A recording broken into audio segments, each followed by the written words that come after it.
ഓരോ പൊതുപ്രവർത്തകരും ആ പൊതുപ്രവർത്തകരെ ഇങ്ങനെ നമുക്ക് നഷ്ടപ്പെടാൻ പാടില്ല. യഥാർത്ഥത്തിൽ ഇത്തരത്തിൽ അനിലേട്ടൻ്റെ നഷ്ടമുണ്ടായത് അത് പൊതുസമൂഹത്തിന് കൂടി നഷ്ടമാണ്. ഒരു ജനപ്രതിനിധിയെയും ഒരു പൊതുപ്രവർത്തകനെയും നഷ്ടപ്പെടുക എന്നുള്ളത്. അപ്പോൾ അതിൻ്റെ പിന്നിൽ പ്രവർത്തിച്ച ആളുകളെ പുറത്തു കൊണ്ടുവരിക, അത് കൃത്യമായി അവരെ പുള്ളി തൊട്ട് അവരെ സമൂഹത്തിൻ്റെ മുന്നിലും നിയമത്തിന് മുന്നിലേക്കും കൊണ്ടുവരിക എന്നുള്ളത് ഏറ്റവും പ്രധാനപ്പെട്ട ഒരു കാര്യമാണ്. അതിന് മുൻകൈ എടുക്കേണ്ടത് യഥാർത്ഥത്തിൽ BJP ആണ്.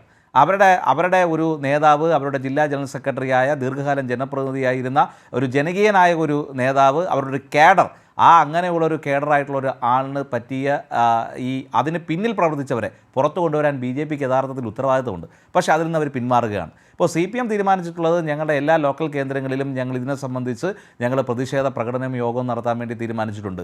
തുടർ സമര പ്രക്ഷോഭങ്ങളും ഞങ്ങൾ ഇതിനെ സംബന്ധിച്ചെടുത്തിട്ടുണ്ട്.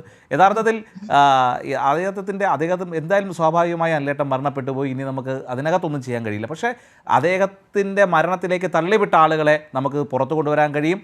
അദ്ദേഹത്തിൻ്റെ കുടുംബത്തിന് നീതി ഉറപ്പാക്കാൻ കഴിയും. തീർച്ചയായും അതാണ് നമ്മൾ അതിലേക്കാണ് ഇനി പോകേണ്ടത്, നീതി ഉറപ്പാക്കണം.